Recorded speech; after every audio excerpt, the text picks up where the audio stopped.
Well, in a lot of churches, people with tattoos are a rare sight. But at the Ecclesia Church in Houston, Texas, one of the pastors is embracing people with tattoos. In fact, he has encouraged some of his members to get tattoos to demonstrate their faith for Lent. Photos of their designs being incorporated into an art exhibit.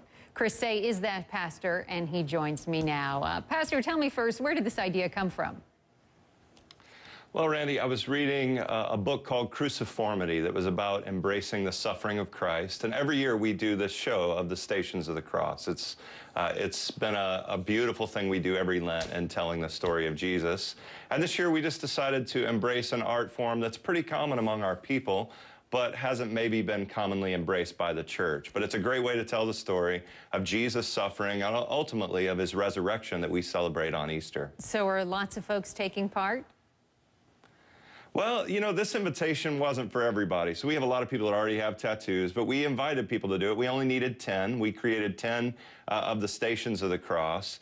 And the invitation we made to everybody that we've shared and passed on to many churches, I talk about in my most recent book called A Place at the Table, is one to embrace the suffering of the poor, to eat as the poor would eat during Lent. There are a few that we've said, you might want to get one of these tattoos. Remarkably, we've had about 60 people so far get these tattoos. And it's displaying in our art gallery here in downtown Houston and telling the story of Jesus in a way that a lot of people are really connecting with. And that's what we get excited about. Well, I understand that you got one of your own. Is that correct?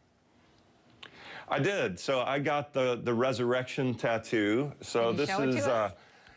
I can. Let me show you. So this is, you know, literally life coming from death. So this tree emerging from the coffin that reminds us that Jesus rose again and that we will all rise with him. I've experienced a great deal of loss this year, not only of some people in our church that we love, my grandfather, who was a longtime pastor here in Houston, his name, I call him Papa, he's on my tree. And he's this reminder to me that this life is not all there is, which is at the heart of the Christian message. It's the one I want to talk about. That's what I get fired up to tell people about. We have a photo of you actually getting this tattoo. I can't imagine how painful that might have been. But I want to ask you about Leviticus 19:28, because it does say that you shall not make any cuttings in your flesh for the dead, nor tattoo any marks upon you. I am the Lord. So what do you say to those who might look at your tattoo and the others and say, this isn't right, this is just simply wrong? Well, I'd say, like every place in the Bible, you have to read this in context, right? So it was about, in that culture, particularly what tattoos meant. The verse before that also says not to cut your hair or to ever trim your beard. So if anybody's had a haircut, they've violated Leviticus 19.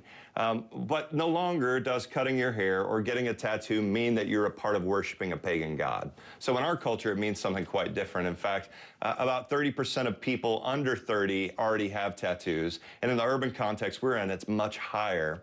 And it's a way that people are telling their story and inviting people to understand who they are. And so we'd say it's a great Bible lesson, really, to learn how to read the Bible well. And in Leviticus, there was a particular meaning. And the great part is now you get to go read Leviticus and figure out, okay, what was that really fully about? Cutting hair or getting tattoos or any of the rest of it. If we thought it violated Scripture at Ecclesia, we wouldn't do it. We think the Scripture is our guide. And ultimately, we want to invite people to read the Scriptures and to encounter the living God that we know that loves everybody. And we think that means loves people that have tattoos, people that don't shower very often, people that are really poor or are really rich.